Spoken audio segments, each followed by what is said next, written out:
Labnatzia binegin noiz mismo shir, Labnatzia binegin noiz mismo shir, Labnatzia binegin noiz mismo shir, Labnatzia binegin noiz mismo shir. Elohim yechoneinu v'yumeinu yo'echono v'itonu selo, Elohim yechoneinu v'yumeinu yo'echono v'itonu selo. Ay, lo da'at mo'chetzakcha, lo da'at mo'chetzakcha b'chol. Cette ligne avant la fin.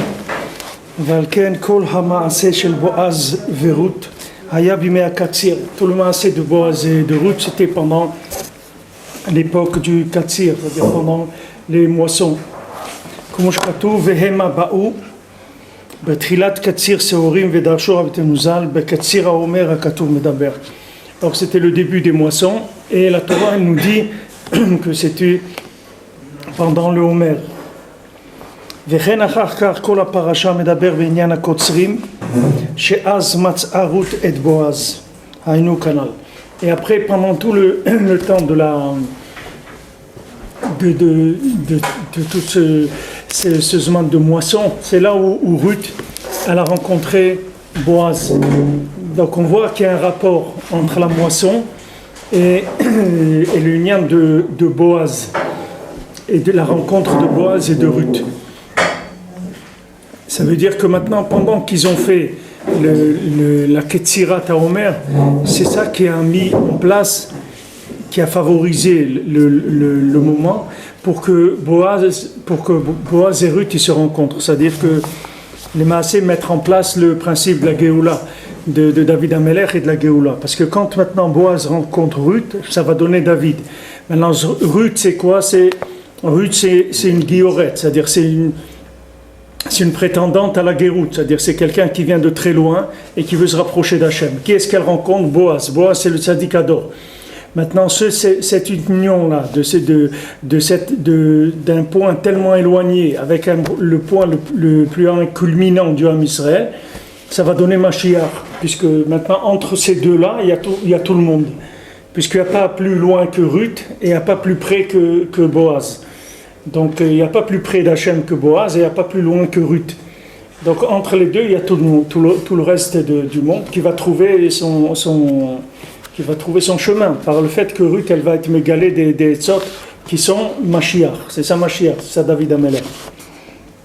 כי עיקר השגת אלוקות שממשיך הצדיק בחינת בועז לרות שהוא בחינת כנסת ישראל הוא על ידי בחינת הקציר, בחינת קיצור לפני חסד. Parce que tout maintenant la méthode que le tzaddik il emploie pour donner à Knesset Israël, pour donner à Ruth la sagat elokut, c'est-à-dire comment prendre conscience qu'il y a Hachem dans le monde, comment découvrir qu'il y a Hachem, comment avoir Behemet, la Emouna, la Yirat Shamayim, tout ce qu'on a besoin pour fonctionner dans le monde avec HaKadosh Baruch Hu. C'est ça qu'on cherche et qu'on a répété 1000 fois dans cette Torah que maintenant tout l'union que Rabbeinu veut donner c'est des Sagot Elokut, c'est-à-dire qu'il veut nous faire comprendre qu'il y a Hachem dans le Olam. Maintenant chacun il a sa conception d'Hachem. Il y a des gens qui ont de conception d'Hachem dans l'Olam Haba. Il y a des gens qui ont une conception d'Hachem comme étant un gestionnaire de l'univers de loin. Il y a des gens qui ont conscience d'Hachem dans la refoua, par exemple. Quand quelqu'un est malade, alors c'est Hachem qui peut le guérir si on prie. Chacun il a sa darga où il est Masig Hachem. Il y a des gens qui sont Masig Hachem dans la Parnassa, il y a des gens qui sont Masig Hachem dans le mariage, dans les enfants, dans la maison, là où chacun il est Masig. Et il y a des gens qui sont Masig Hachem, Tamid, Melo Kolaretz Kevodo, c'est-à-dire ils n'ont pas une seconde où ils sont déconnectés. Ils sont toujours avec Hachem, ils ont toujours la conscience qu'Hachem est là avec eux. Dans tout ce qu'ils pensent, dans tout ce qu'ils font, dans tous leurs déplacements, comme c'est écrit, Bechol Drachecha Dehu, dans tous tes chemins, il faut que tu le connaisses, il faut que tu saches qu'il est là. Maintenant ça, c'est pas une petite affaire d'arriver à ça. C'est très très difficile d'arriver à ça. Parce que même des gens qui sont des grands lamdanim, mais qui sont mamash attachés à la Torah tout le temps, ils sont attachés avec leur cerveau à la Torah. Mais si maintenant Hachem il vient et leur fait comme ça sur leur épaule, ils ne vont pas se rendre compte. parce qu'ils ne sont pas du tout connectés. Ils ont des connaissances de Torah, mais ils n'ont pas du vécu de la Torah. Alors maintenant, lui, le tzaddik, ce qu'il fait avec Ruth, c'est qu'il cherche à donner à la Knesset Israël des asagot et lokut, c'est-à-dire que chacun, là où il est, il prend conscience qu'il y a Hachem dans l'Olam. Comme Yaakov, il a dit, je ne savais pas, il y avait Hachem qui était à côté de moi, je ne savais pas. Alors maintenant, Yutret, on est dans la deuxième colonne. C'est ça qu'il y a une juxtaposition de deux takanot, de deux choses qu'ils ont instaurées dans la Mishnah.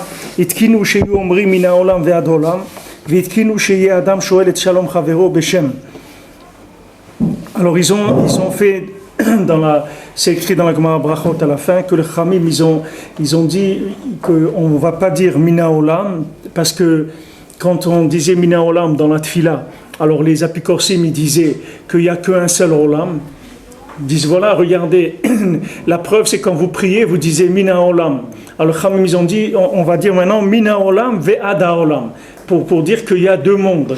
Comme on a rapporté que le Ikar de la Klippa de Esav, c'est de faire croire aux gens qu'il y a un seul monde. C'est sur ça qu'il travaille Esav. Esav, principalement, il veut faire croire à la personne qu'il y a un seul monde. Donc il va lui faire un investissement de son temps, de son énergie et tout, dans des facteurs qui sont que dans ce monde. Maintenant, les Chachamim, ils ont instauré que, on va dire Mina Olam ve'ada Olam, pour dire qu'il y a deux mondes, qu'on soit conscient qu'il y a deux mondes. Maintenant, tout et ça, pourquoi il a vendu la Bechora, pourquoi il a perdu les brachot, parce que lui, il pensait qu'il n'y avait qu'un monde. C'est écrit, Rashi dit que quand maintenant il lui a vendu le droit d'aînesse, il a été coffert dans l'Olam Haba. À ce moment, il a dit, il n'y a pas d'Olam Haba, il n'y a que ce monde-là. Donc lui, il a une vision de ce monde uniquement. Donc aujourd'hui, quand on se trouve dans la galoute de Esav, on a notre problème aujourd'hui, c'est de concevoir qu'il n'y a qu'un monde, celui-là, c'est tout. Comment ça se voit? Il y a des gens qui vont te dire, mais non, le Olam Haba, ça existe. Alors tu lui dis, tu demandes à une personne, voilà, vous avez 24 heures par jour. Dans ces 24 heures, combien, il y a deux mondes, d'accord? Combien d'heures vous donnez pour ce monde? Combien d'heures vous donnez pour l'autre monde? Si quelqu'un il est ma'amine, qui a deux mondes, alors il doit donner au moins, disons même s'il n'est pas conscient que le Ikar c'est le monde d'après, disons qu'il les met à égalité. Non, je veux dire, c'est paradoxal avec ce que vous avez déjà dit, c'est-à-dire que le temps lui-même, c'est pas du tout évident qu'il ait la même valeur dans les deux là. Le temps, il n'a pas les mêmes valeurs, mais nous, le temps qu'on investit, nous, notre temps, time is money, oui. C'est-à-dire que maintenant, quelqu'un, son temps, c'est de l'argent, oui. C'est-à-dire, son temps, ça a une valeur. Maintenant, où il met son temps? Voilà, il a un autre monde. Disons que ces deux mondes, ils sont égaux dans la tête. Sans dire que l'autre, c'est l'éternel, et c'est le Ikar, il faut l'investir là-bas. En disant que quelqu'un dit, écoute, c'est vrai qu'il y a un autre monde, mais ce monde aussi, comme quelqu'un l'a demandé, il a dit, je ne sais pas qui est-ce qui en a parlé au cours, il dit, moi ce monde-là, je veux le passer bien aussi, je n'ai pas envie de galérer dans ce monde, je n'ai pas envie de souffrir. J'ai envie d'avoir ce que j'ai besoin, une belle maison avec un micro-ondes, avec un truc à commande à distance, et je veux un truc, je veux vivre normal, bien. J'ai pas envie de galérer dans ce monde. Je suis ma'amine qui a l'Olam Haba, voilà, je fais Shabbat, je fais tout ce qu'il faut. Mais ce monde aussi, je veux. Donc, disons qu'une personne, elle a une vision comme ça, qui a deux mondes, elle veut investir la moitié de son temps dans chaque monde. Donc, elle voit qu'elle fasse un bilan, et qu'elle prenne sa journée, qu'elle commence, disons, à 6h ou 7h ou 8h le matin, jusqu'à l'heure où il va se coucher, qu'il prenne toutes les heures et qu'il coche à côté chaque heure à quel monde elle correspond. D'accord. Et après, et à la fin, il fait un bilan. Il me dit voilà, combien j'ai investi dans ce monde et combien j'ai investi dans l'autre monde. Parce que Esav, tout le lien de Esav, c'est de nous donner une vision qu'il n'y a que ce monde. On baigne là-dedans. Il ne faut pas croire que maintenant c'est quelque chose que si on va aller voir des livres d'Apikorsou ou autre, on baigne dans c'est-à-dire tout ce qui est fait, c'est fait comme ça. C'est-à-dire que maintenant, si tu vois une route comme elle est faite, où tu vois un feu rouge, un croisement, des travaux d'amélioration des bâtiments anciens ou des choses comme ça, Tout ça, c'est pour te montrer qu'il n'y a que ce monde. Parce que sinon, quelqu'un va te dire, tu crois que s'il y avait un autre monde, on aurait investi comme ça dans des routes avec de l'asphalte qui dure 5 siècles, ou des choses qui sont garanties, ou des... Vous avez aussi répondu à ça, c'est parce que pour eux, il n'y a que ça. D'accord, mais c'est ce que je suis en train de dire, c'est-à-dire que maintenant, pour eux, ils savent qu'il n'y a que ça, d'accord. Mais nous, on baigne là-dedans. C'est-à-dire quand vous avez un rapport toute la journée avec des objets qui sont fabriqués par des gens qui pensent qu'il n'y a qu'un monde. Quand vous avez affaire à des facilités de vie, qui sont des facilités de confort de vie, de confort d'utilisation du transport, n'importe quoi, qui a été conçu par des gens qui pensent qu'il n'y a que ce monde, c'est difficile de penser qu'il y a un autre monde. C'est-à-dire tout le temps, il faut que vous fassiez un effort. Parce que l'évidence, c'est qu'il n'y a que ce monde. Parce que tous les ingénieurs, tous les chercheurs qui mettent au point des choses, ils les mettent au point avec une perception de la vie qu'il n'y a que ce monde. C'est tout. Donc vous êtes avec un contact, vous utilisez un monde qui a été profilé par des gens qui pensent qu'il n'y a qu'un monde. Donc à chaque fois que vous touchez quelque chose qui a été fait par quelqu'un qui pense qu'il n'y a que ce monde. Et vous, à chaque fois, il faut que vous fassiez un effort. Dire, attends, il n'y a pas que ça. On veut me vendre quelque chose, attends, on veut me vendre une maison, un crédit. Maintenant, cette maison-là, le quartier, l'étage, les trucs, ça a été conçu pour des gens qui ont que ce monde. Est-ce que moi, qui ai les deux mondes, c'est la même chose? Est-ce que moi aussi, je peux trouver mon intérêt là-dedans? Alors le vendeur qui vous fait l'article, lui vous parle comme si vous pensez qu'il n'y a que ce monde. Donc maintenant, vous, il faut que, quand lui vous parle, il faut que vous traduisez, parce que lui, il ne parle pas la même langue que vous. Lui, il parle le langage, il a la certitude de quelqu'un qui a tant d'années à passer ici, après il a terminé, c'est tout, c'est terminé. Mais nous, quand lui termine, nous, c'est là où ça commence. Alors il faut que nous on traduise ces paroles. Alors c'est pour ça qu'ils ont instauré Mina Olam Ve'ad Olam, de ce monde-là et jusqu'à l'autre monde. C'est-à-dire qu'il y a deux mondes. Et cette conscience-là, c'est impossible de l'avoir si on n'est pas attaché au tzaddik. Parce qu'il n'y a personne qui peut te donner une conscience d'un autre monde alors que tu ne le vois pas. Tu n'es pas là-bas. Il faut qu'il y ait quelqu'un qui te parle, qui t'envoie des informations, des mises à jour permanentes pour que tu comprennes, que tu vives cette chose-là. C'est pas tellement le comprendre ça sert pas à grand-chose. C'est surtout le vivre, arriver à vivre ça. Arriver à vivre cette chose-là. C'est-à-dire que maintenant quelqu'un il va te proposer dans ton travail, par exemple, quelque chose qui n'est pas en accord avec la Torah, tu vas refuser. On dit, mais pourquoi tu refuses? Je dis, ben, c'est pas en accord avec la Torah. Il dit, mais ça va, tu peux le faire et tu vas gagner, etc. Il dit, non, je peux pas. Parce que ma référence principale, c'est le Olam Haba, c'est pas le Olam Hazé. Le Olam Hazé, je suis d'accord de ce monde de l'accepter tant qu'il est en accord avec le monde futur. Du moment où il est en désaccord avec le monde futur, que j'ai un choix, je choisis le monde futur. Je ne choisis pas le Olam Hazé. Cette conscience-là, il faut l'entretenir tout le temps parce qu'elle est agressée en permanence. Tu écoutes les informations, il y a une intonation de quelqu'un qui parle que de ce monde. Il n'y a pas un autre monde. Il n'y a pas un autre monde. Ce matin, j'étais au téléphone avec Bezek, la compagnie de téléphone. Il me dit, mais qu'est-ce que vous faites comme essai? Je lui dis, voilà, des livres, l'imprimerie, tout ça. Elle me dit, vous ne voulez pas faire de la publicité dans un truc et tout? Je lui dis, non, on ne veut pas, nous on a trop de travail, on ne sait pas déjà comment le faire, on ne cherche pas la publicité. Alors on m'a dit, alors Bezat Hashem, que ce soit tout le temps comme ça, que vous ayez toujours beaucoup de travail, etc. Alors elle a fait une bracha.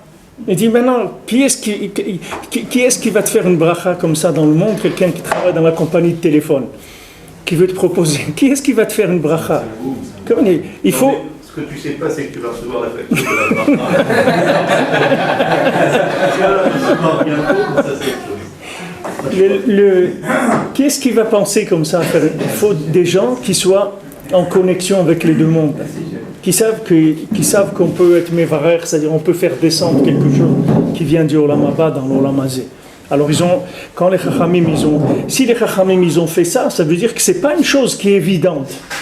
Parce que tous les gens à qui ça s'adresse, ça, c'est des gens qui font Shabbat, qui mettent les tefilines, qui mangent kasher, qui font Tarat HaMishpacha.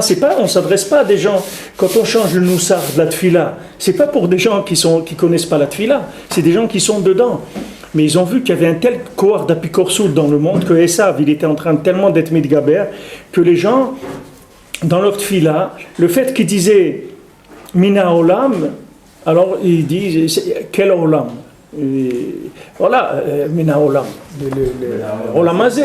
Alors ils ont dit maintenant, Mina Olam, Ve'ada Olam, pour savoir qu'il y a un deuxième monde, que le Ikar c'est le deuxième, c'est pas celui-là. Et même si tu n'arrives pas à le voir comme le principal, mais que tu saches qu'il y a un deuxième monde, pour pas que tu tombes dans Klipat Esav.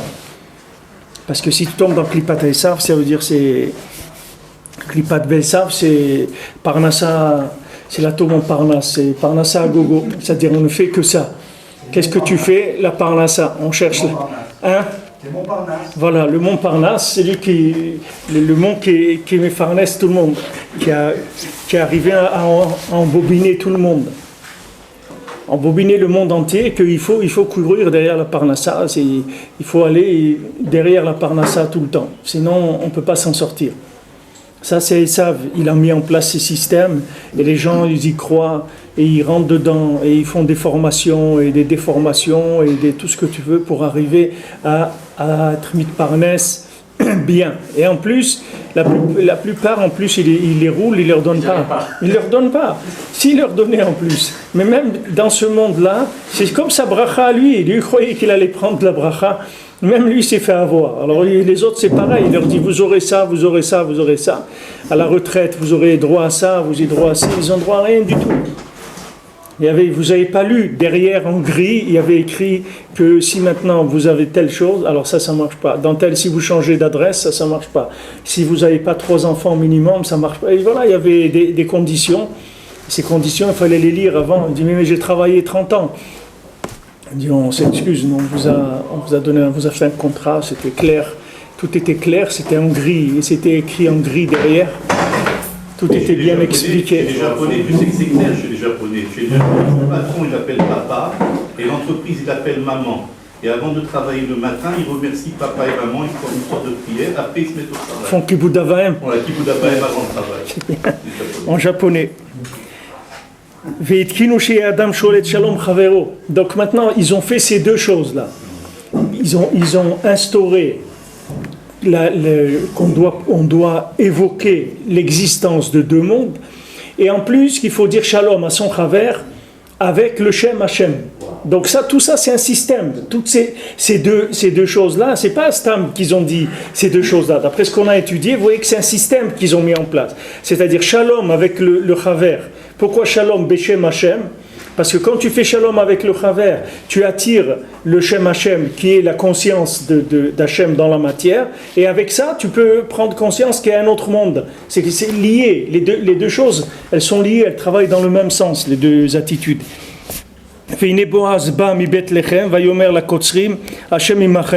Comme c'est écrit, voilà que Boaz y venait de Bethléem, et il a dit au moissonneur qu'Hashem soit avec vous. כי עיקר התקנה לשאול את שלום חברו בשם שתיקן בועז דייקה כשדיבר עם הקוצרים במעשה דרות, parce que tout le lien qu'il a mis en place Boaz, il a fait cette takana là, c'est-à-dire il a institué cette chose là de dire bonjour à son chaver avec le nom d'Hachem. Il l'a fait aux gens qui étaient en train de moissonner, de cueillir dans le maasé de Ruth. Tout ça c'était pour amener des asagot elokut, des compréhensions divines dans le monde. Par les tzimtzumim qui sont la chokhma d'en bas. Il faut la couper, il faut la détacher, il faut la cueillir des quatre malchuyot. Pourquoi la cueillir? Parce que des fois il y a un lien de couper, il y a un lien de cueillir, parce que des fois, malheureusement, on peut pas nous faire grandir des fois dans Malchut de Gdusha. Des fois, quelqu'un, il va grandir dans Malchut de Sitracha. C'est-à-dire, quelqu'un, il va faire, comme on dit, ses classes, il va les faire dans Malchut de Sitracha. C'est-à-dire, il va grandir dans Malchut de Sitra Achara. Et une fois qu'il va être mûr, le tzaddik il va le cueillir. Après, il a juste à le changer de poste, c'est tout. Parce qu'au point de vue développement, il a fait un développement comme il fallait. Il s'est développé comme il fallait. Et tu peux trouver des balais tchouva qui sont revenus vers la Torah et qui sont bien plus avancés que des gens qui sont nés religieux. Pourquoi ? Parce que dans le monde où ils étaient, ils ont passé des épreuves. Mais seulement ces épreuves, ils ont passé dans un contexte qui était Malchut de Sitra Achara. C'était un contexte de Esav. Mais ça fait rien, ils se sont entraînés. Comme tu dis, quelqu'un, il fait de l'entraînement en salle, par exemple. Il fait du football dans une salle ou du tennis ou n'importe quoi. Mais c'est pas ça qui va jouer après. Après, on va le sortir de là, on va le mettre sur un vrai terrain et c'est là-bas qu'il va faire ses preuves. Alors, c'est écrit, Rabbeinu, il dit que comme il y a un oiseau, que cet oiseau-là, lui, il ne peut pas faire grandir tous ces oisillons. Il ne peut pas couver tous ses œufs. Il est tout seul, il a 2000 œufs, comment il va faire? Il ne peut pas. Alors qu'est-ce qu'il fait? À chaque fois, il va déposer des œufs dans les nids des autres oiseaux. Le coucou. Hein? Le coucou. Il s'appelle Coucou? Oui, le coucou. Je ne savais pas, Rabbi ne dit pas le nom. Le coucou, oui. Alors, c'est pour ça qu'on dit coucou, c'est-à-dire après il fait coucou. Oui, il fait coucou quand il fait coucou et aussi bien. Alors le tzaddik, cet oiseau, il dépose les œufs dans les différents nids. Maintenant, quand les autres oiseaux ils couvrent leurs œufs à eux, ils couvrent aussi les œufs donc, du coucou. Et quand maintenant ils sont arrivés à éclosion, que les petits poussins ils sont nés, les petits oisillons ils sont nés, alors le coucou il les appelle, comme ils reconnaissent la voix de leur mère, alors ils viennent tous chez lui. Alors Rabbeinu il a dit ça pour son inyan, pour le inyan du tzaddik. Il dit que le tzaddik, il ne peut pas faire grandir tout le monde dans sa yeshiva, dans sa méthode. Parce qu'il y a des gens qui ne sont pas capables de grandir dans cette méthode. Alors qu'est-ce qu'il fait? Il va utiliser une autre méthode. Il va l'envoyer par exemple dans les arts martiaux. Il va faire 10 ans d'arts martiaux. Et une fois qu'il aura fait 10 ans d'arts martiaux, le tzaddik il va siffler et lui il va entendre la voix de son maître et il va revenir chez lui. Maintenant tout ce qu'il a fait pendant qu'il a appris dans les arts martiaux, c'est pas perdu du tout pour lui. Parce que là où le tzaddik il l'a mis, il va être couvé dans le contexte qu'il faut pour après il a juste un changement à faire, c'est tout. Mais tout ce qu'il a grandi, c'est comme ça qu'il devait grandir. C'est pas quelque chose qui est en contradiction avec ce qu'il est, au contraire. Le tzaddik, il l'a placé dans le monde, là il doit être exactement. Maintenant il va être dans les arts martiaux, dans la musique, dans les marchés, dans n'importe où il a été. Il va grandir, mais il va grandir sous les... C'est pour ça qu'Esav il était en colère tellement sur Yaakov. Pourquoi il déteste Yaakov? Parce que Yaakov il lui prend tout, il lui prend même les écoles qu'il ouvre. Il envoie les gens là-bas apprendre et après lui il monte l'entreprise à son compte. Alors ça met Esav très en colère. Mais les mains, c'est pourquoi il est en colère? Parce qu'il est malhonnête. Parce qu'il a été créé pour travailler pour Yaakov. Maintenant lui il dit non, je veux pas. On dit ok, tu veux pas, ne veux pas, mais tu vas quand même travailler pour Yaakov. Sache-le, que Yaakov il va placer ses enfants chez toi, ils vont apprendre et quand ils vont savoir, ils vont revenir chez Yaakov. Donc tout ce que tu as fait, les maasés, tu l'as fait pour Yaakov. Donc même les gens qui sont opposés des fois au tzaddik, ils ne savent pas qu'eux aussi ils travaillent pour le tzaddik. Ils ne se rendent pas compte. Maintenant le tzaddik, il a besoin d'utiliser chez quelqu'un qui s'occupe de quelques élèves. Alors ces élèves, ils vont aller dans telle yeshiva ou dans telle ville, etc. Ils vont se développer là-dedans. Une fois qu'ils vont être mûrs pour pouvoir faire le travail que le tzaddik il attend d'eux, tac, il va le déplacer. Il suffit d'un appel pour qu'il change. D'ailleurs, on voit que les meilleurs éléments qui arrivent chez Rabbeinu, ils sont justement issus d'écoles d'opposants très farouches contre Rabbeinu. C'est vrai. Et c'est impressionnant. Et finalement, donc, on voit qu'ils viennent de ces écoles-là. J'ai même entendu un qui a dit, mais maintenant je comprends que je suis une succursale de Rabbi Nachman. Il est obligé de constater parce qu'ils sont formés là-bas, après ils quittent parce qu'ils ne peuvent pas les retenir indéfiniment. Et après, ils deviennent des lumières chez Rabbeinu. Oui, parce qu'une fois qu'ils ont appris le métier, après ils sont rapatriés. Comme ça qu'ils font les Israéliens, ils envoient dans le monde entier des gens. Dans tous les corps de métier, dans tous les endroits. Et une fois qu'ils ont la formation, ils reviennent au Bercail. Une fois qu'ils ont appris le métier, ils reviennent. En plus, Maintenant, dans les... Il lui dit falafel, falafel.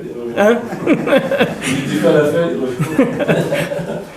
Il y a une yeshiva comme ça qui était en Pologne, où il y avait un Yitzhak HaKohen. Yitzhak HaKohen, c'était un Breslever comme ça, un tzaddik. Il est mort jeune, je crois qu'il est mort d'une Makat Hashmal. Il a été électrocuté à Ouman. On est juste à côté du Tzion, il y a un fil électrique qui est tombé quand il passait. Ils étaient deux comme ça, et je crois que même ils se donnaient la main. Et le câble qui est tombé sur eux, ils sont morts les deux. Alors ce Yitzhak Cohen, c'était un grand tzaddik. Et dans la yeshiva où il était, en Pologne, il a été mekarev les 3/4 des Bachurim à Breslev. Et cette yeshiva, c'était une yeshiva de Gour, c'était des chassidés Gour. Alors ils ont demandé au Rebbi de Gour, je ne sais pas si c'était une yeshiva de Gour, je crois que le Rosh Yeshiva, il demandait tout ce qu'il faisait au Rav de Gour, je ne sais pas qui c'était, le Kotzkerouv ou un autre qui avait après lui, je ne me rappelle pas maintenant le nom. Alors il lui demandait tout. Alors il lui a écrit, il lui a dit regardez, voilà, j'ai un problème comme ça, un phénomène comme ça dans ma yeshiva, c'est que 80% des Bachurim ils sont devenus Breslev. Qu'est-ce que je dois faire? Alors il lui a dit tu dois les laisser. Qu'est-ce qu'il y a? Il dit Breslev aussi, c'est Avodat Hashem, c'est la Torah, c'est tout. Tu dois les laisser. C'est comme ça, la yeshiva elle a continué. Et là-bas c'est des Breslevers, la plupart de la yeshiva c'était des Breslevers. Ils ont continué à étudier dans cette yeshiva. Il n'y avait pas vraiment une yeshiva de Breslev, ni en Pologne, ni en... Celui qui a commencé, c'est Rav Yitzhak Breiter. Il a commencé une yeshiva à Varsovie. Mais la plupart du temps, en Breslev, il n'y avait pas de yeshiva. Et même quand ils étaient à Lublin, ils étaient dans la yeshiva du Rav Shapira, d'Afayomi, ils étudiaient là-bas les Breslevers. Il n'y avait pas vraiment un makom.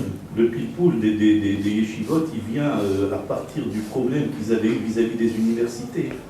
Comme les gens, les Bachurim étaient dans les universités, pour pouvoir les intéresser à quelque chose, ils leur ont montré une Torah avec du pilpoul. C'est ça l'origine du... C'est possible, parce qu'ils ont montré le côté de la Chokhma. Ouais.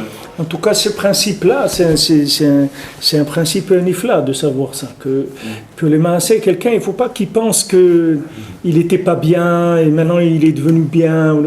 N'importe qui sur terre, on s'occupe de lui. Il ne faut pas croire qu'il est libre ou qu'il est lâché. On s'occupe de lui seulement. On le fait grandir là où il faut grandir pour qu'après il arrive à maturité et tout ça après il le fasse rentrer. Mais à Olam vers Olam. Maintenant il y a un moment où il fait qu'il y ait un switch. Il ne faut pas qu'il reste là-bas. À un moment il doit sortir. Au moment où il faut sortir, alors il faut sortir. הכל היה בשביל להמשיך השגות אלוקות על הצמצומים שהם בחינת חוכמתה כנ"ל שצריכים לקצרה ולחתרה מארבע מלכויות. Alors ce que je voulais vous expliquer c'est les katsra ou les khatra. C'est-à-dire katsra ça veut dire cueillir quelque chose qui a déjà grandi et les khatra ça veut dire complètement la séparer. Alors d'abord ketzira, après chitour. C'est-à-dire que d'abord il commence par être kotzer, le tzaddik.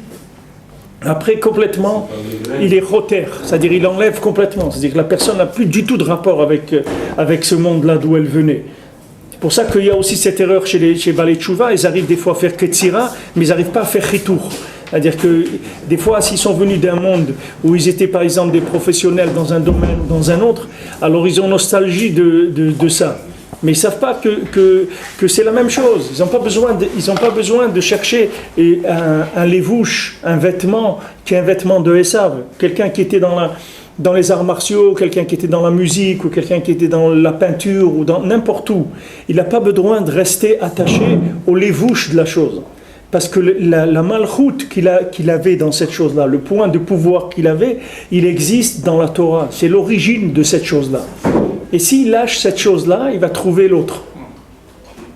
S'il lâche ça, il va trouver l'autre. On verra si on va faire un petit peu le maaseh de Hanouka. Vous verrez que dans le maaseh de Hanouka, il y a ça. Le beau-père de Rabbi Nathan, il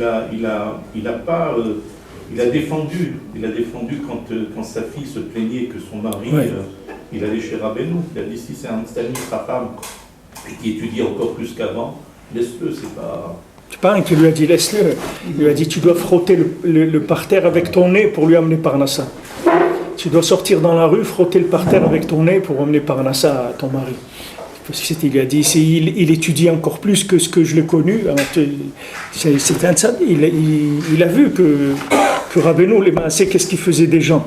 Les gens ils ont cru que ces nouveaux courants ils venaient pour déconnecter les gens du classique, etc. Mais pas du tout. C'était uniquement pour amener les gens encore à un niveau beaucoup plus élevé, toujours dans leur spécialité. C'était pas d'en faire d'autres choses. Mais ça, c'est une erreur aussi de gens qui sont à l'intérieur. C'est-à-dire que il y a des gens qui ont fait tchouva. Quand ils sont rentrés maintenant, alors ils veulent pas changer le vêtement, c'est-à-dire leur concept. Ils veulent rentrer dans la Torah, mais ils veulent garder le vêtement. C'est-à-dire ils veulent garder là où il s'exprimait, ils veulent garder la forme d'expression. Mais il ne faut pas garder la forme d'expression. Il faut la changer, la forme d'expression, complètement. Mais les gens ils disent, mais c'est terrible si je change même ça, mais je vais pas exister du tout. C'est comme si j'allais mourir. Je n'ai plus rien dans le monde. C'est pas vrai.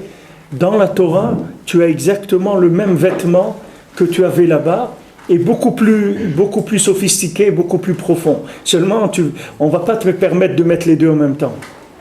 Il y a un moment où c'est vrai que tu vas te trouver en tricot de peau, c'est vrai. Le temps que tu vas te changer, il y a un petit moment où tu vas avoir un peu des frissons. Mais c'est juste un moment passé. Après, ça y est, tu vas être habitué aux nouveaux vêtements et là, c'est fini. Tu n'as plus de nisayom du tout après, c'est fini. Parce que tu vas te retrouver toi-même dans la Gdusha complètement. Mais toi-même, ça y est, tu n'as plus besoin, tu es complètement dedans. Tu n'as rien laissé dehors, tu es entièrement à l'intérieur. Et il y a Ketzira et il y a Chitour. Chitour, ça veut dire ça y est. Au début, on le cueille et après, on coupe. C'est-à-dire que c'est fini, il n'a plus de rapport avec le vêtement qu'il avait mis au départ. Au départ, il avait un certain vêtement. Ce vêtement-là, il a même aidé à rentrer dans la Kedusha. C'est avec ce vêtement même qu'il a fait tchouva. Et à un moment, il doit le laisser. Parce que c'est fini, il n'y a plus besoin de ça. S'il veut arriver à goûter Béhémet, alors qu'il le laisse. Mais il n'y a pas beaucoup de gens qui peuvent faire ça. La plupart des gens, ils gardent ou les manches ou un truc, et ils gardent un petit peu, parce que c'est très très difficile. C'est un Messirut Nefesh. Voilà, il dit les Katsra ou le Khatra mi Arba Malchuyot Sheklalutam Amalek, que le patron de toutes les Arba Malchuyot d'Istrachara, c'est Amalek, Shuprinat Rochmot Chitzoniot. Qu'est-ce que c'est Amalek? Ce sont les sciences, les connaissances extérieures. Kamovar Sham Be'atora Anal. Ce sont des connaissances profanes. Alken Ismechat Takanazot, les Atakana Sheitkinu Sheyomri Mina Olam Ve'adolam.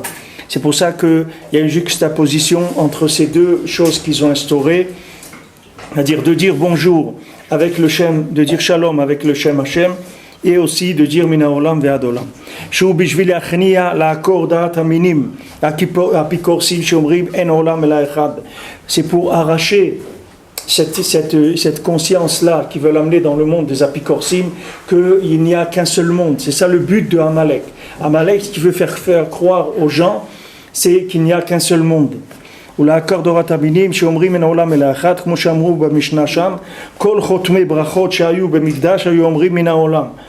les gens qui finissaient une bracha, ils finissaient avec Mina Olam. Quand les apikorsim, ils ont commencé à faire des ravages, Amrou en Olam el Echad, ils ont dit qu'il y a un seul monde. Donc ils ont mis en place les chachamim que maintenant il faut dire de ce monde jusqu'à l'autre. C'est-à-dire qu'on est obligé de le dire mamash. Maintenant ça a l'air évident. Comment quelqu'un qui prie, qui est au Beth Amikdash et tout. Non, même les gens qui prient, les gens ils prient, mais quand ils sortent, tu les vois surtout dans l'argent. Tu vas voir que les gens ne croient pas qu'il y a un autre monde. Je vous ai dit, allez dans le Beddin, vous allez voir qu'il y a peu de gens, d'aller dans le Beddin de Mamonot, vous allez voir qu'il y a peu de gens qui croient qu'il y a un autre monde. Très très peu, vous pouvez les compter, il n'y en a pas beaucoup. La plupart des gens, même s'ils prient, qu'ils connaissent la Torah et tout, ils ne croient pas qu'il y a un autre monde. C'est-à-dire, en tout cas, ils ne sont pas online avec l'autre monde. C'est un peu flou dans leur tête. C'est-à-dire que maintenant, on va faire comme ça, puis après, on verra comment on va s'arranger. Ils n'ont pas online. Mais un Breslever qui fait Hitbodedut tous les jours, il n'a pas ce lien-là, parce qu'il est online. Il sait que maintenant, dans son heure d'Hitbodedut, il va falloir qu'il en parle de ça. Donc maintenant, qu'est-ce qu'il va aller commencer à raconter des salades, il va aller au Beddin, il va commencer à dire des choses qui ne sont pas vraies. Mais maintenant, il a son heure d'Hitbodedut, comment il va venir, il va cacher ça d'Hachem? Il va venir, qu'est-ce qu'il a fait? Quelque chose comme ça, il va venir faire Hitbodedut, dire à Hachem, bon, c'est parce que j'avais besoin d'argent, je lui racontais ça, et tout. Il ne peut pas faire ça. Parce qu'il est online, il a au moins une heure que c'est pas une heure de ce monde. Comment il va aller, il va mentir, après il va aller tous les jours raconter, à un moment où ça va pas marcher. Il y a un moment où ça va se séparer, où il va choisir, ou ici ou là-bas. Mais il ne peut pas rester avec les deux. Alors cette conscience-là, les gens, ils la perdaient. Quand ils disaient Mina Olam, alors les gens disent, bon, mais on dit bien Mina Olam, ça veut dire qu'il n'y a que ce monde. Alors les Khamim, ils ont dit non, il faut dire Mina Olam, Ada Olam, jusqu'au Olam Abba, de ce monde jusqu'à l'autre. Regarde ce que tu es en train de faire, regarde ce que tu es en train de dire, et regarde si ça marche de ce Olam jusqu'à l'autre. Si tu peux l'exporter, c'est bon. Si tu ne peux pas l'exporter, laisse tomber, ça ne vaut rien. Si ce n'est pas exportable, ça ne vaut rien. Je vous ai dit, une fois j'ai rencontré un chauffeur de taxi, il m'a emmené à Méron, on parlait du football. Il me disait qu'il venait à Jérusalem pour le football et tout. Alors je lui dis, c'est bien le football, mais il faut que tu trouves un sport que tu peux jouer après la tombe. Parce que là, c'est dommage. Tu t'es investi dans quelque chose qui n'est pas exportable. Comment tu vas faire après? Tu vas dans ta tombe, tu ne peux plus jouer au football, comment tu vas faire? Il dit, il y a des sports que tu peux les jouer tout le temps, même après. C'est ça qu'il faut que tu apprennes. Alors, je ne sais pas, j'ai pas entendu de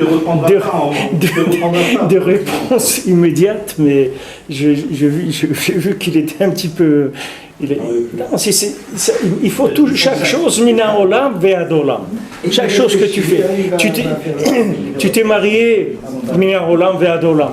Tu as des enfants, mina olam ve'ad olam. Tu as une parnassa kshera, mina olam ve'ad olam. Tout ça, il n'y a pas de problème. C'est de ce monde jusqu'à l'autre. Tu peux les exporter. Mais il y a des choses, des fruits, des choses qui ne passent pas la douane. Alors, ce qui ne passe pas la douane, laisse-le déjà maintenant parce que tu vas le laisser après. Alors, laisse-le maintenant, c'est plus facile. Rabbeinu dit, habitue-toi à vivre. Tu vas vivre dans un petit endroit, ça va être étroit. Habitue-toi un petit peu à être metzamtzem. Chacun à son niveau. Chacun. Au lieu de manger une tablette de chocolat, il mange une demi. C'est-à-dire, il est metzamtzem un petit peu parce que mina olam ve'ad olam. C'est une conscience que le sadiq il donne, qui est la conscience du olam haba, dans le olam hazé. D'être tout le temps clair avec le olam haba. Et quand tu n'es pas clair, tu fais des doutes, tu éclaircis. Quand tu viens de faire Idbo des doutes, tu dis à Hachem, voilà, je sais que ça, c'est pas Mina Olam Ve'ad Olam. Ça chez moi et ça, c'est pas Mina Olam Ve'ad Olam. Aide-moi à ranger ça. Moi, je veux que ça soit tout Mina Olam Ve'ad Olam, de ce monde, et que c'est une denrée exportable. Mon comportement, je peux l'exporter, je ne veux pas avoir honte dans l'Olam Haba. Alors, aide-moi à changer, aide-moi à progresser. Ça, c'est déjà le ikar de tout. Si quelqu'un il a conscience et il prie, il a fait Mitorah Tfila, il a fait le maximum de ce qu'il pouvait faire. Il ne peut pas faire plus que ça, de toute façon.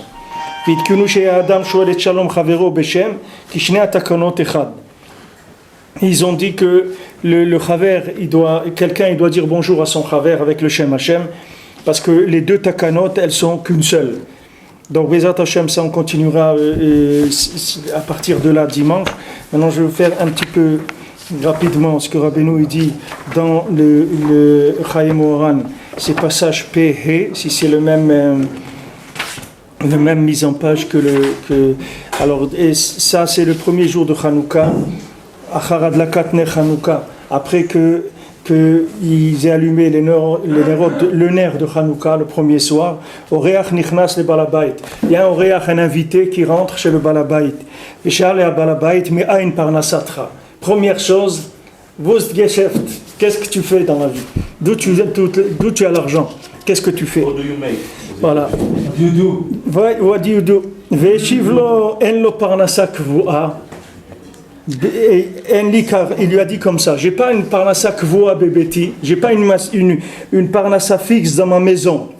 Rak mechiyati mina olam. Je vis du monde, c'est-à-dire je vis d'une chose, d'une autre, mais j'ai pas une parnasa fixe dans ma maison.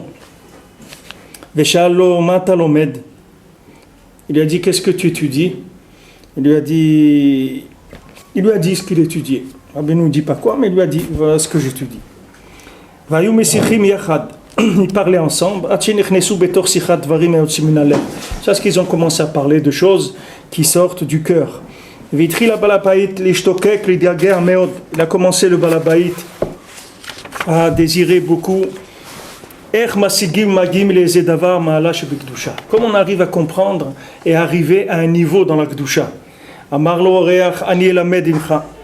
L'invité lui a dit, moi je vais t'apprendre, moi je vais t'enseigner. Comment on fait ça? Vous voyez ici, c'est vraiment la Torah qu'on est en train d'étudier. Je ne peux pas ouvrir chaque chose, mais chaque chose ici, elle est dans la Torah. Chaque dibour qu'il y a ici, il est dans la Torah qu'on est en train d'étudier. Donc il dit, moi je vais t'apprendre. C'est-à-dire que ce qu'il avait ce Oréach là, c'était un spécialiste de l'enseignement. Il lui a dit, moi je vais t'enseigner. Il a commencé à s'étonner, il lui a dit, peut-être c'est pas un Ben Adam, c'est cet homme-là. Et il me dit, il a l'air de parler comme quelqu'un qui n'est pas un Ben Adam. Il a l'air de savoir des choses que les gens ne savent pas. Il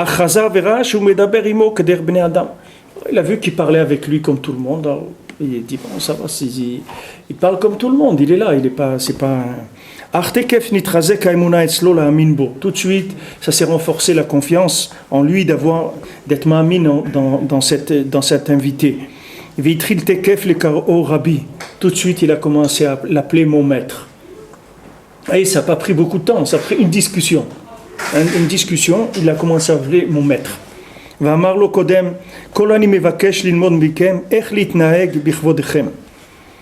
Il dit, d'abord, je veux que vous me disiez comment je dois faire pour votre respect, pour votre honneur. Vous voyez, par rapport à le Talmidim de Rabbi Akiva et tout. Maintenant, lui, il a commencé avec ça tout de suite. Il voulait apprendre, il a appelé Rabbi. Dès qu'il a appelé Rabbi, il lui a dit, maintenant, il faut que vous me disiez les règles de bienséance avec vous. Comment je dois me comporter avec vous. Bien sûr, c'est pas dire que je vais faire quelque chose qui n'est pas votre kavod. Un homme, c'est difficile qu'il fasse complètement attention comme il le faut. Donc je veux que vous nous enseigniez comment on fait, vous m'enseignez comment on fait pour vous respecter, comment les rapports que je dois avoir avec vous, comment ils doivent être. Il lui a dit, maintenant je n'ai pas le temps. À un autre moment, je viendrai chez toi et je vais t'enseigner ça. Maintenant, je dois partir d'ici. Comme ça, il lui a dit le Oréach. Amarlo gam alze ani tzarich lilmod mikem. Kama ani tzarich lavot etchem. Ça aussi, je dois apprendre combien je dois vous accompagner. Parce qu'il lui a dit, je pars. Il lui a dit combien je dois vous accompagner. Amarlo ad achar petar. Il dit, tu dois m'accompagner jusqu'après la porte. Vitril larchov echetze imo. Comment je vais sortir avec cet homme-là? Kikaet ani imo ben abriot. Maintenant, je suis avec lui parmi des gens. Vimetze imo levado miyodea miyu. Qui je sors seul avec lui? Qui est-ce qui sait ce bonhomme-là? Vishallo ve'amarlo yeshli pachad latzet imachem. Il lui a dit, j'ai peur de sortir avec vous. Yeshivlo lui a dit, imani yechol kazot lilmod imcha. Si moi je peux faire une chose pareille, c'est-à-dire d'étudier avec toi, si je voulais te faire quelque chose, qui est-ce qui pourrait m'en empêcher? Vous voyez, ça fait 3 fois qu'il emploie l'expression de lui enseigner. Et il est sorti avec lui jusqu'à la porte de chez lui.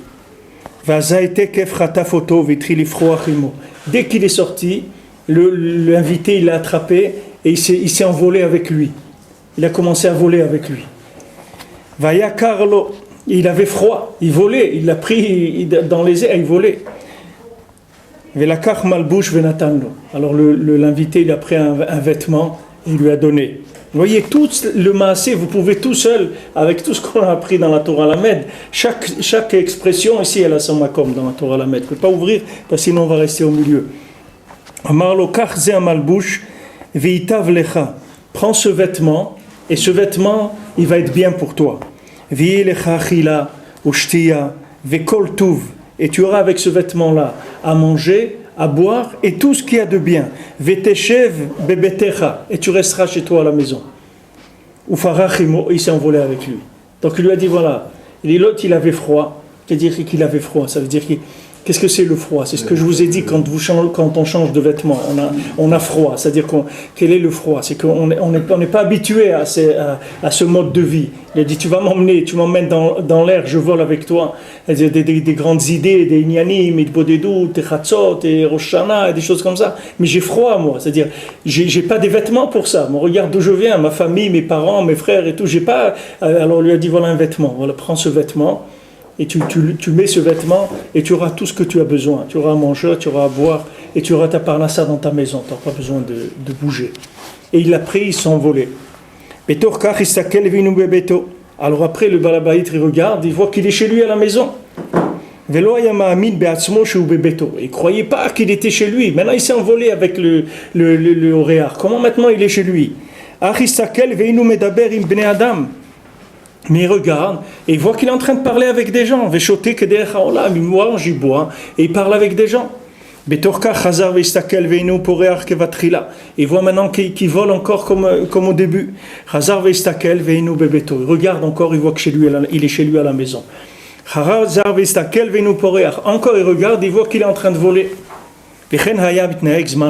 Et comme ça c'était longtemps. À chaque fois il volait, après il regardait, il était chez lui assis. Après il volait, après il était comme ça pendant longtemps il était dans les deux. Il a une fois là-bas, une fois là, une fois là-bas, une fois là. Sans arrêt, il était dans les deux. Après il a fait descendre entre deux montagnes dans une vallée. Matzacham Sefer. Hein? C'est une rivière. Entre deux montagnes, un passage entre deux montagnes. On apprenait ça en géographie, c'est un passage entre deux montagnes. Umatzasham sefer vayubot tzirufei otiot az chet. Alors là-bas il a trouvé un sefer où il y avait les lettres Aleph Zayin Chet, Hu Dalet, c'est Dalet. Aleph Zayin Chet, c'est Dalet. Vaya Metsuyar be Sefer Kelim. Et dans ce sefer, il y avait dessiné des kelim. Ou betoch kelim ayu otiyot. Maintenant, dans ces ustensiles, il y avait des lettres. Gam haya betoch kelim otiyot, chez la kelim sheyecholim lasot al yadam elu kelim. Dans ces ustensiles, il y avait là-bas dessiné, il y avait des lettres avec qu'on fait des instruments avec lesquels on peut fabriquer ces kelim. Ça, c'était dans les kelim eux-mêmes. Et lui, il a vu ça, il voulait beaucoup étudier ce sefer. C'est un sefer nifla. Il a vu un sefer où il y a des kelim. Et dans les kelim eux-mêmes, il y a les instruments avec quoi on fabrique ces kelim. Alors, il voulait apprendre ce sefer. Ce sefer-là, c'est écoutez-moi. Après, il voit, il est chez lui à la maison. Il regarde, il voit qu'il est là-bas. Il dit, je vais monter sur la montagne, puisqu'il était dans la vallée entre les deux montagnes. Il dit, je vais monter, peut-être je vais trouver un endroit habité. Quand il est arrivé sur la montagne, il a vu là-bas un arbre en or, avec des branches en or. Et sur les branches, il y avait des ustensiles. Comme les kelim qu'il a vu qui étaient dessinés dans le livre. Et pareil, à l'intérieur de ces ustensiles, il y avait des instruments avec lesquels on fait les ustensiles. Il voulait de prendre de là-bas des kelim. Il voit cet arbre en or avec des branches en or et des kelim niflaim. Il veut prendre les kelim, il ne peut pas. Parce que les kelim, ils étaient enchevêtrés là-bas dans les branches, parce que les branches, elles étaient tordues, ce n'étaient pas des branches droites. Alors les kelim, ils étaient pris à l'intérieur des branches. Après, il voit aller chez lui à la maison. Et après, il était très étonné. Il dit, Mazot, qu'est-ce que c'est ce Inyan? Une fois il est là, une fois il est là-bas. Ça, c'est toute la liote, les héridotes que tout chacun il a quand il est mis de carré au tzaddik, qu'une fois il est là-bas, une fois il est là, une fois il monte, une fois il descend. Il ne sait pas, si je suis là-bas ou je suis là, il ne sait pas où il est. Il voulait raconter ça à des gens. Comment on va raconter quelque chose de merveilleux comme ça à des gens? Que quelque chose que c'est difficile de croire. Après, il regarde par la fenêtre et il voit le Oréach, l'invité. Il a commencé à le supplier, viens chez moi. Je n'ai pas le temps parce que je suis en train de venir chez toi. Il dit ça même, c'est étonnant. Il dit voilà, je suis chez moi. Qu'est-ce que ça veut dire que vous êtes en train de venir chez moi? Voilà, je suis là. Je vous dis de venir chez moi, vous me dites je n'ai pas le temps maintenant parce que je suis en train de venir chez toi. Il dit c'est quoi? Je ne comprends pas. Et Shivlo, alors il lui a répondu Besha shenitratzeta lelech imi lelavot oti min hapetach.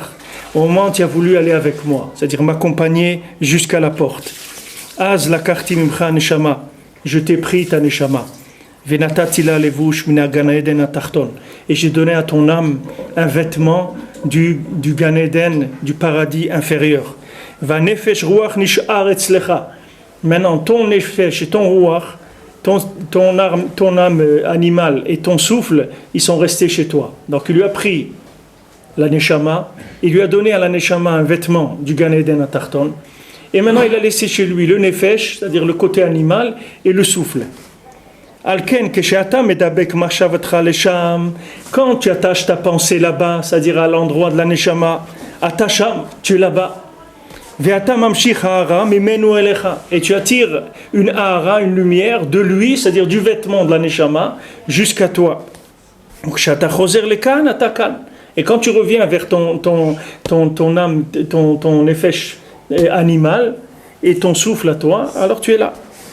Veni yodea meze olam hu. Et Rabbeinu dit, je ne sais pas de quel monde c'est ce maasé, mais olam tov hu bevadai, d'un monde qui est bien, ça c'est sûr. Vadai non nigmar venustayem. Mais c'est pas encore fini, ça c'est pas encore conclu cette affaire-là. C'est-à-dire ceci pour là.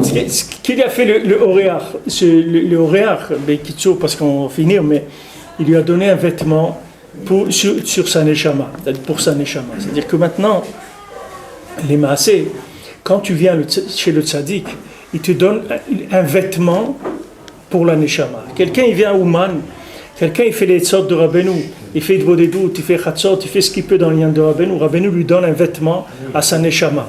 Qu'est-ce que ça veut dire qu'il lui donne un vêtement à la neshama? Ça veut dire qu'il lui donne déjà le résultat de ce que quelqu'un il fait dans ce monde quand il est un tzaddik. Toute sa vie, il va avoir un vêtement pour la neshama. Qu'est-ce qu'on dit que quand tu mets le talit? Tu dis que je sois zoché de Chalukah de Rabbanan. Talit nae le olam haba, que j'ai un vêtement de Rabbanan, un beau vêtement pour le olam haba. Voilà, tu viens chez Rabbeinu, il t'a mis déjà, c'est pas rien qu'il te l'a donné, il te l'a mis déjà. C'est-à-dire que maintenant, tu as déjà une neshama qui est comme la neshama de quelqu'un qui a été un tzaddik toute sa vie. Maintenant, qu'est-ce qu'il te laisse chez toi? Il te laisse chez toi la carrosserie, la carcasse et le rouach et le nefesh. C'est-à-dire que maintenant, quand tu manges comme une BMA. Quand tu trucs, c'est vrai. C'est-à-dire quand tu descends, quand tu vois que tu es chez toi, il dit voilà, il parle avec des gens, il rigole et tout. Il dit mais c'est quoi ce truc-là? Alors je suis un tzaddik ou voilà, j'ai un vêtement d'un tzaddik. Je reçois des chidushim d'un tzaddik. Je vous ai raconté une fois, j'étais chez Vabrachot, il y avait un Baal Tshuva à Breslev, il venait de se marier, ça faisait même pas 6 mois qu'il avait fait Tshuva. Alors il y avait la Kala, elle venait d'une famille où il y avait là-bas, je sais pas, des Rosh Kolel, des trucs, il y avait beaucoup de Chachamim dans les Shiva Brachot. Alors ils ont dit au Khatan de parler, et le Khatan il a commencé à parler sur la paracha, tous les Chachamim ils étaient complètement bouche bée. Il dit, mais combien de temps qu'il ça fait? Il dit, ça fait 6 mois qu'il a fait tchouva. Mais il était en train de sortir des chidushim. Et tous, ils disaient, mais d'où il a ces chidushim là? Il dit, pas chou, je rappelle, non, mais il débitait sans arrêt, des chidushim, niflaim. Et les gens, ils regardaient ça. Mais pourquoi? Parce qu'il a un vêtement, il a un levouche à sa neshama déjà. Ne le regarde pas comme il est là. Sache que quand il est venu chez le tzaddik, il est habillé déjà. C'est un Talmid Chacham déjà. C'est un tzaddik déjà, le bonhomme. C'est un tzaddik. Maintenant, comme il est en bas, et c'est sûr quand tu vois ses pieds, tu vois, il a des sabots, c'est un paysan. Parce qu'il n'a pas encore, il s'est pas habitué à être un tzaddik. C'est-à-dire dans ses habitudes, il a les habitudes de quelqu'un qui n'est pas un tzaddik. Du tout. Et c'est son comportement, dans certains domaines, il peut laisser à désirer. C'est-à-dire, tu le vois, tu dis, mais pourquoi il fait ça? Pourquoi il fait des folies? Pourquoi il fait des nianimes comme ça, etc. Pourquoi il n'est pas gentil? Pourquoi il n'est pas sympathique? Pourquoi il fume des cigarettes? Pourquoi il mange comme ça? Pourquoi... Tu peux te poser beaucoup de questions, mais sache que c'est parce que le nefesh et le rouach, ils sont chez lui, c'est tout. Mais la neshama, elle a un vêtement déjà. Ce bonhomme-là, tu dois le respecter, c'est un tzaddik. Rabbeinu, il dit, quand Mashiach il va venir, les gens ils vont dire, quoi, toi tu étais un Breslev? Toi, tu as connu Breslev déjà avant Mashiach et tout. Je dis, oui, moi j'ai connu. Mais c'est incroyable, c'est extraordinaire. Les gens, ils vont aller demander à chacun, quoi, tiens Breslev. C'était Nifla Meod. Avant qu'il y ait un Gilouï dans le monde, Comment cette personne-là, elle est arrivée à être Breslev? Elle dit, mais comment tu as fait pour trouver un vêtement comme ça, comme il l'amenait dans des endroits où il amène le tzaddik niflaim meon. Nous, ce qu'on doit faire, c'est uniquement que le nefesh et le roi, il s'habitue à vivre. À vivre avec cette noblesse-là de la neshama. Et c'est difficile, parce que la plupart d'entre nous, on a grandi dans des étables. On a grandi dans des étables, on a été élevés comme des chevaux, pas comme des bnei adam, qui ont une neshama comme ça avec un vêtement de tzaddik. Maintenant, il faut s'habituer, petit à petit, on va s'habituer, on va se corriger. C'est là où il est tout le travail maintenant. Mais le vêtement, le tzaddik, il donne un vêtement sur la neshama. Un vêtement sur la neshama, ça veut dire que tu reçois des aharot de ta neshama. C'est-à-dire que la plupart des gens, ils n'ont qu'une ahara de la neshama. Ils reçoivent aucun message de leur neshama. Pourquoi? Parce que le neshama n'a pas de vêtements. Parce que pour fabriquer un vêtement, un ketonet fasim comme il avait Yosef, il faut être un tzaddik. Il faut être un tzaddik qui a tikkun abrit, qui est arrivé à des madrigot et gleonot. Et là, tu reçois ketonet fasim. Tu reçois chalukad rabbanan. Maintenant, le tzaddik, dès que tu rentres chez lui, il te dit, prends un vêtement. Prends un vêtement. Dis, mais moi je suis sale, prends un vêtement, mais voilà un vêtement pour ta neshama. C'est-à-dire que maintenant que ta neshama est habillée, ça veut dire que ta neshama, elle a un outil de connexion avec toi. C'est-à-dire que c'est ça le vêtement de la neshama. Le vêtement de la neshama, c'est la partie qui est en bas qui peut communiquer avec ici. On dit que quelqu'un maintenant, quand tout ce qu'il a fait comme Torah ou mitzvot, on dit ça lui fait tu vois dans les tfilotes qui après Tikkun HaKlali, il te dit que je fasse des vêtements, que je fabrique des vêtements pour toutes les parties de mon cerveau qui ont pu sortir sans donner des enfants ou sans donner des guérim ou des choses comme ça, que la neshama, que les types du mort, elles sont parties. Il dit que je fasse beaucoup de maasim tovim, de Torah mitzvot, pour faire des vêtements à ces types-là qui sont sortis de mon mort. Parce que ces vêtements, c'est ce qui va rester de la personne dans ce monde.